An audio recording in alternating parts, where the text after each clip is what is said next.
Sí. Las casas sefaradíes, hablemos de esto, Karen y yo. Las casas sefaradíes eran casas japonesas de Ikea. Sí. ¿Qué quiere decir esto?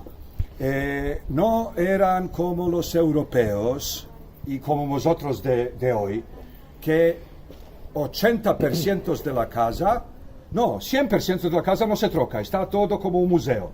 Así que tienes el comedor, no importa que comes 5 minutos al día, el comedor está ahí 24 horas al día, 7 días de la semana. Ahora no hubo comedor en la casa sefaradí. El mismo lugar donde moraba. Era una camareta. Era una camareta. Al lado de las paredes, el seché. Sí. ¿No?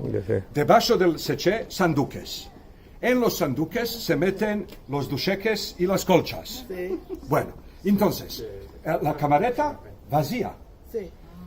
Quieren comer, quitan el ciní de la pared, meten un bochet abajo, por encima del bochet meten el ciní, comen, comieron, colgan el ciní y ahora es camareta, ahora es salón. ¿Quieren la Quitan, base? sí, quitan jerjef, quitan narguilé, quitan pestachta para meldar, cualquier cosa. Escaparon con esto, quieren dormir.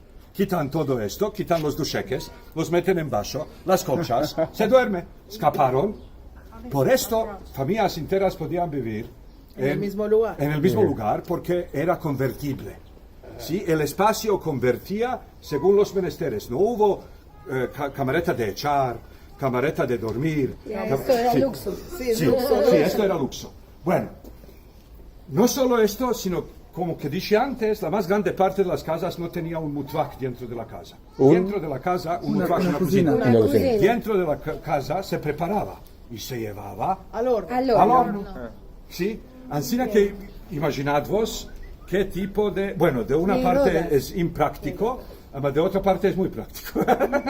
Y tenían No mangares. tenían huesmo las casas aquí. No tenían hueso para nada. Y se descalzaba frente A pescado y limón. Las casas eran, se podía, todos los viajeros que vienen a Jerusalén dicen que en las casas sefaradíes se puede comer del suelo.